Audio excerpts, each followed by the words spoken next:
Throughout our coursework, there are many different aspects of planning that we had to go through using different technologies. One of them technologies, and one of the most useful ones, was YouTube.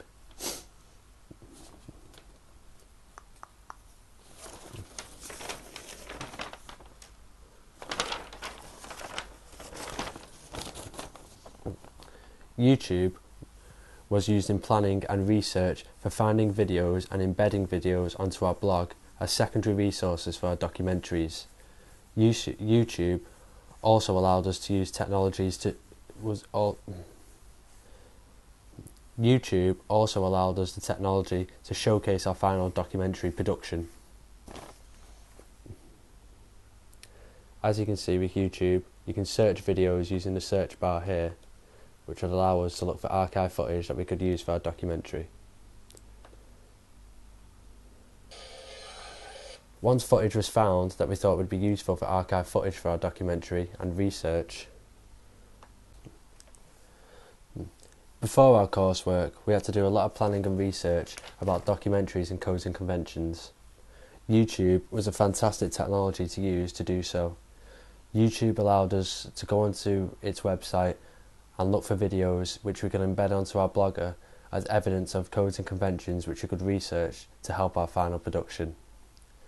To do this, you'd obviously, on the search bar, search the videos that you'd like to see. From that, you'd find that the video is relevant and good resource for your planning and research. If so, and once watched, you would click onto share, which would bring down a drop-down menu from where it says share, embed or email. Using Blogger, you'd want to use embed, and an embed code would appear. By copying this embed code, you can then go onto your blog, click new post, and once that new post comes up, you click on HTML, which will allow us to paste that embed, click compose, and the evidence and research will be placed into our blog, which we could then publish by clicking this here.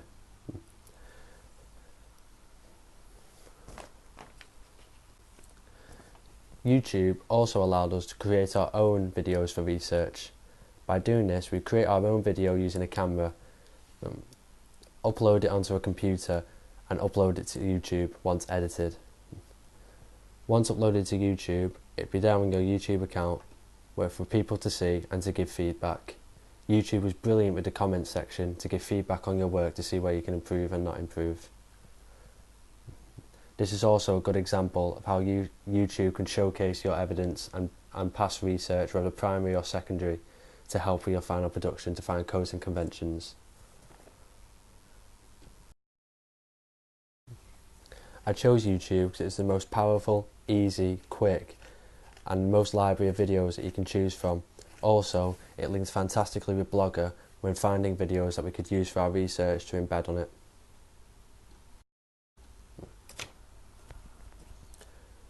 Other technologies we used for planning was evaluation websites like Eval&Go to help gain feedback on our questionnaires and to also find out the conventions of the questionnaire for when we made our own.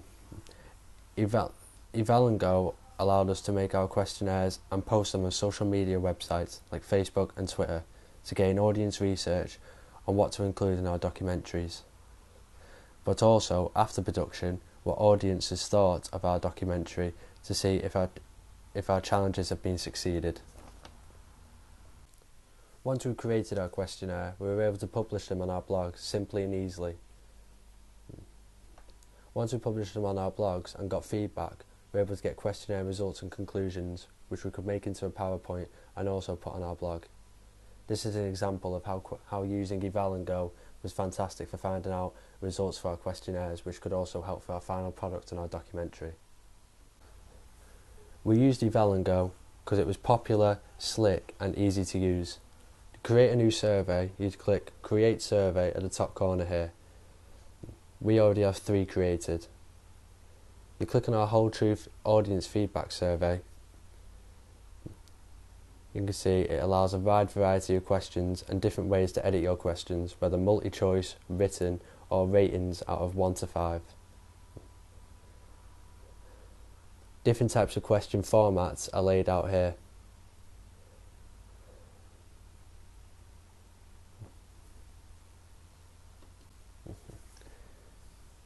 Eval and Go had great ways to find out what people thought of your survey by logistics, survey settings and advanced, but you could also view what people thought of your survey, and you could test links.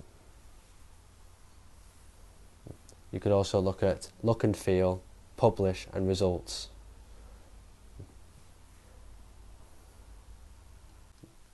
Another method of technology when doing our research and planning was picking out the type of songs and sounds that we needed for our documentary.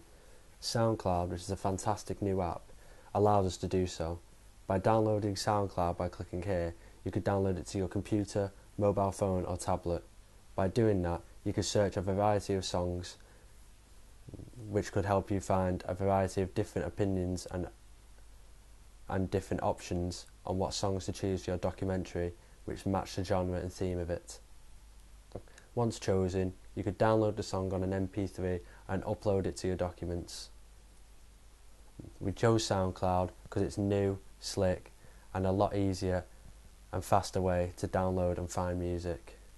Some music on here isn't even by artists. You can create your own music, which is also a great individual technology.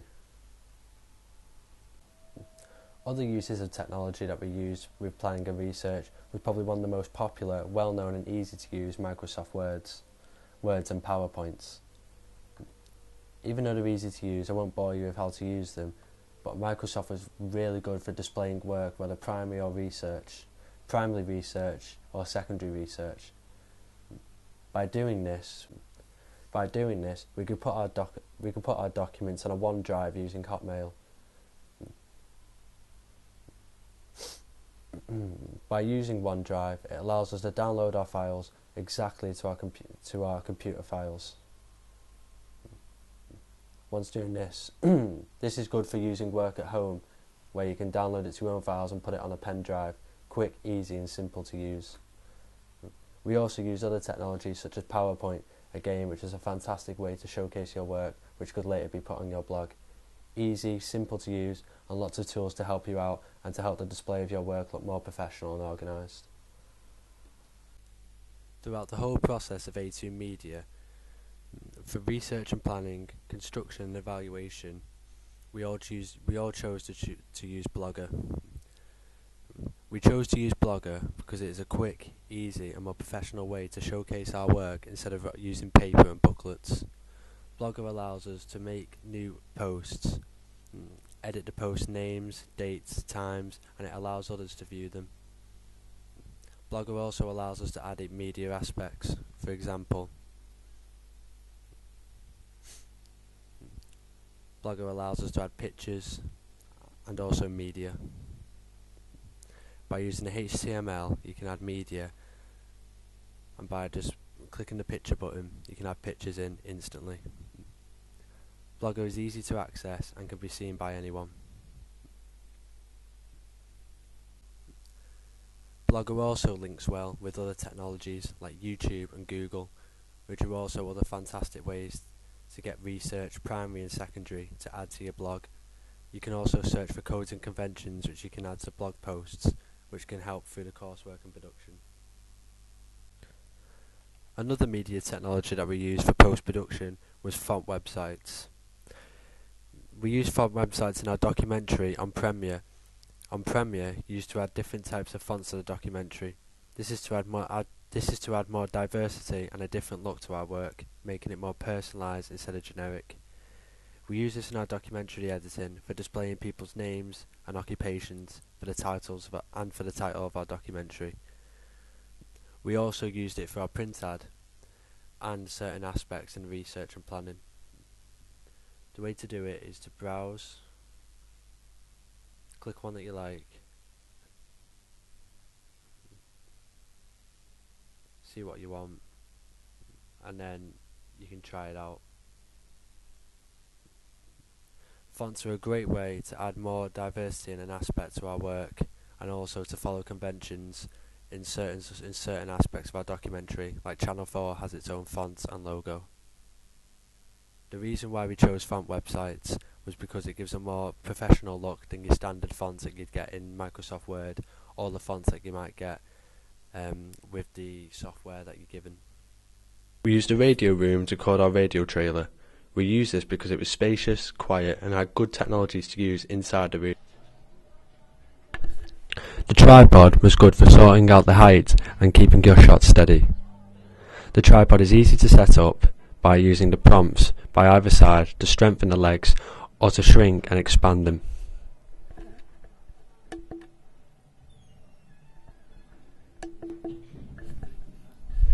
The camera would fit snug on top of the tripod, keeping it steady, safe and secure to film your shots.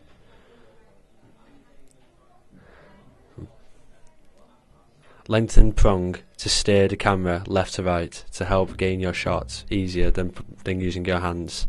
This will also keep the shot steady when you're filming. Lights fit on top of the camera, can be turned on and off by the side and using shades to change the lighting. Camera turns on by the button on the side.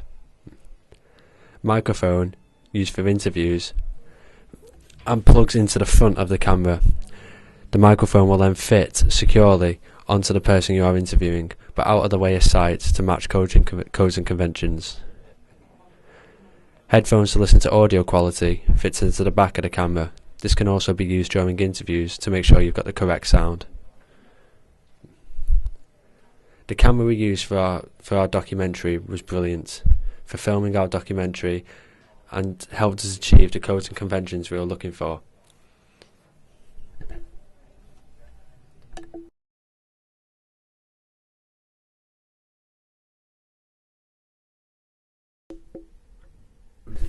Photoshop was one of the most important technologies when it came to producing our newspaper advert. We used Photoshop because it was a more professional technology to get the best results. Watching this example, you can see how Photoshop works.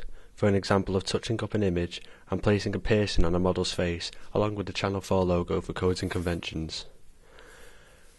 First off, I clicked File, then Open Image, then select the image that you want to use to become a layer.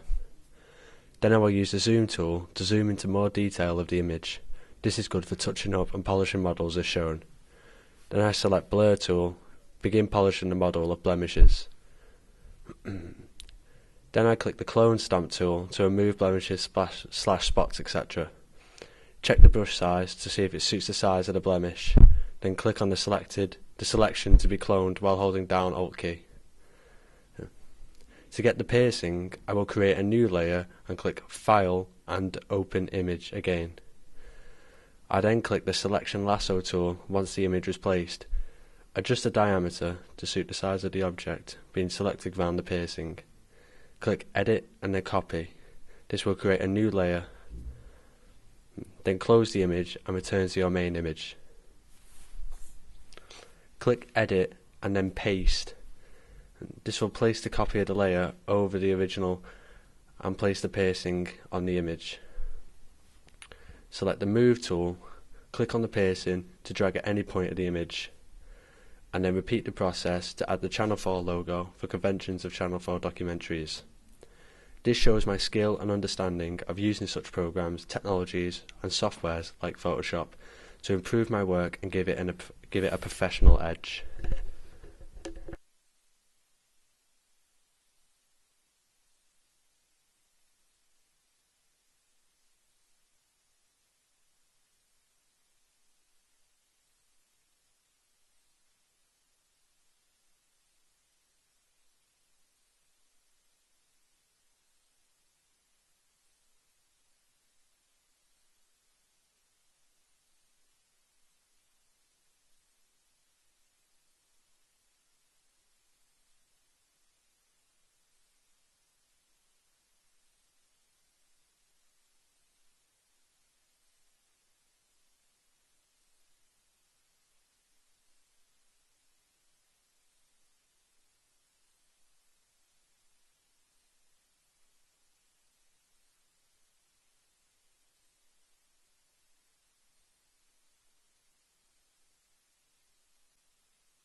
For the making of our documentary, we used the technology and software Premiere.